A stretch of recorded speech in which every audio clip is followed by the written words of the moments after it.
Oke, on lagi. Lanjut. Sekarang kita bahas tentang temperamen. Temperamen itu apa? Di sini tendensi umum untuk merespon dan menangani peristiwa lingkungan dengan cara tertentu.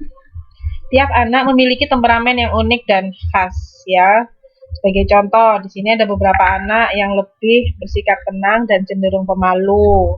Ada beberapa anak lainnya yang lebih aktif dan bersemangat. Kemudian, sebagian besar psikolog sepakat bahwa perbedaan-perbedaan temperamen itu berbasis biologis dan genetik. Temperamen itu macam-macam ya, jadi ada tergantung dari, nah ini tergantung dari kondisi yang menentukan temperamen tersebut. Di sini ada adaptabilitas, kegigihan, kecenderungan suka bertualang, pemarah, pemalu, penakut, pendiam, dan lain-lain.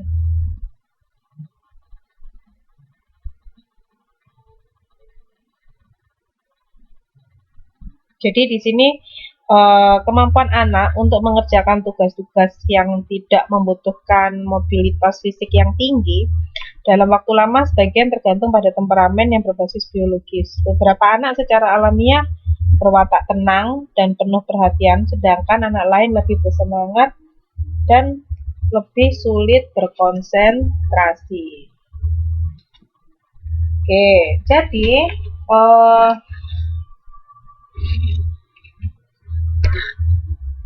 di sini bila ya gambar tersebut itu akan saya jelaskan tentang bagaimana faktor-faktor lingkungan itu akan mempengaruhi perkembangan pribadi dan sosial mereka. Jadi di sini mungkin ya saya pernah membahas tentang tugas perkembangan atau belum. Kalau belum nanti silahkan cari sendiri informasi tersebut.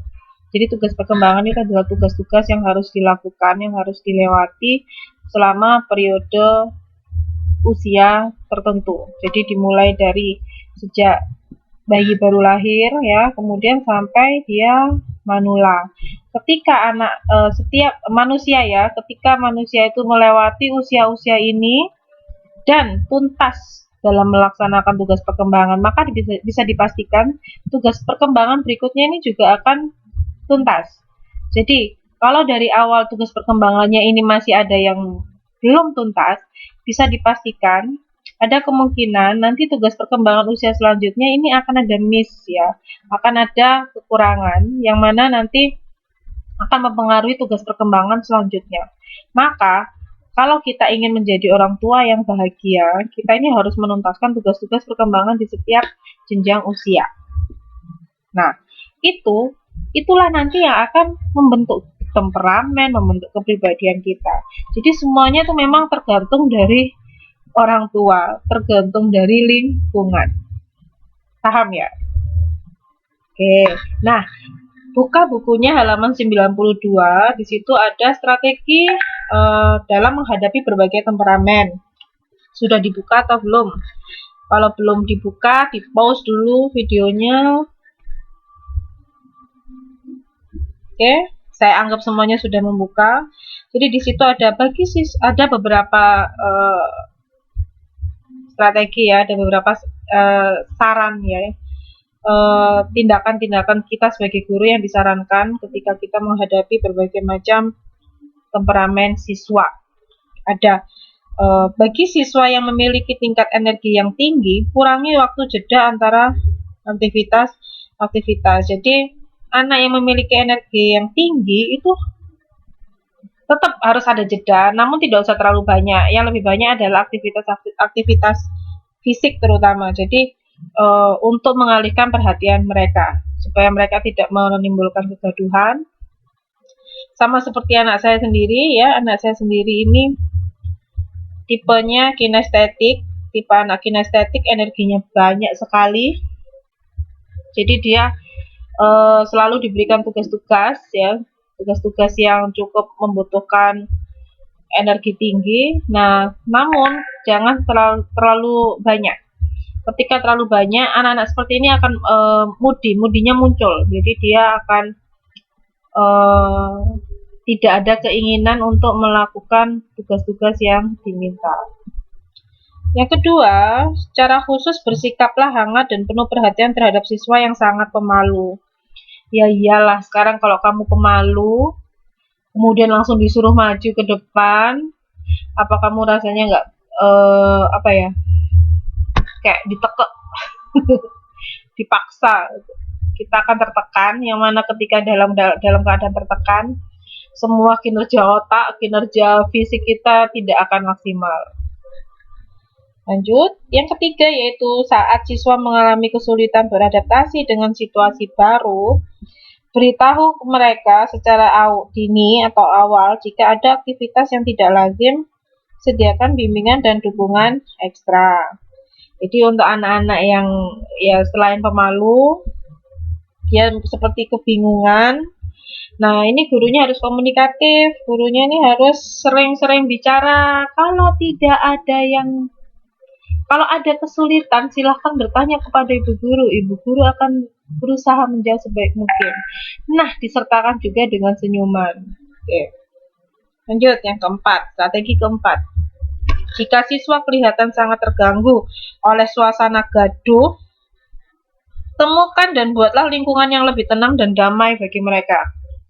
Contoh, kalau sekolahnya memiliki fasilitas yang oke, kamu harus sediakan stok berbagai macam ice breaking ya, ice breaking yang multimedia. Jadi ada video edukatif dan sejenisnya untuk mengalihkan sementara ketika mereka gaduh. Atau ya sediakan ice breaking yang manual ya, yang mana kamu akan belajar sendiri nanti bagaimana caranya membuat situasi yang menegangkan menjadi suatu situasi yang menyenangkan. Yang terakhir, ajarkan strategi pengendalian diri kepada siswa yang bertindak impulsif. Jadi kamu harus mengajak siswa yang agresif ya, yang memiliki energi yang tinggi ketika dia marah. Kamu harus melatih anak-anak tersebut untuk mengendalikan dirinya. Caranya bagaimana? Silakan duduk berdua dengan anak tersebut, posisinya disamakan, tatap matanya, pegang tangan kanan dan kirinya dengan kedua tangan kamu. Oke, kamu harus bisa mengontrol emosi. Ambil nafas, buang nafas, seperti itu. Oke. Nah, di sini pengaruh orang tua.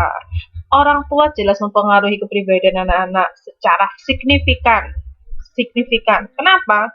Ya iyalah, sekarang kamu tinggal bersama orang tua yang merawat kamu hampir 24 jam ya kan, bertemu. Nah, jelas 24 jam itu ketika kamu masih bayi, balita, sampai hingga menuju sekolah, bangun tidur ketemu, sebelum tidur ketemu sama orang tua. Beruntung kalau orang tuanya baik. Kalau enggak, nah ini contoh. Jadi ada 3 aspek hubungan orang tua anak yang paling berpengaruh, ada kelekatan, pola asuh, dan salah ajar. Kelekatan itu apa? Ikatan afeksi yang kuat antara anak dan pengasuh. Pengasuh di sini maksudnya bukan hanya sekedar ibu ya, barangkali orang tuanya ini, barangkali anak tersebut tidak dirawat oleh ibunya, barangkali dirawat oleh nenek, oleh pembantu, oleh paman, dan lain-lain. Nah, bayi yang dekat dengan orang tua cenderung menjadi anak ramah, sabar, mandiri, dan percaya diri. Jelas ya, orang tua adalah sosok pelindung, bukan sosok devil. Sosok devil itu kan mengancam diri kita ya kan.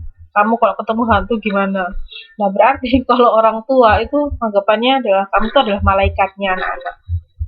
Jadi kamu harus membuat dirimu sendiri tuh se-glowing mungkin, secerah mungkin, sebahagia mungkin untuk bisa menghasilkan anak yang bahagia. Anak yang tidak dekat dengan orang tua, salah ketik, enak nih bisa sambil edit. Cenderung tidak dewasa, manja, tidak populer, dan agresif. Sepertinya diri saya juga begitu, tidak dekat dengan orang tua. Jadi kadang-kadang memang ada dalam diri saya itu yang tidak dewasa sesuai dengan usianya. Ya kadang-kadang yang muncul. Oke, namanya manusia, itu pembelaan saya. pasti ada negatif dan positif.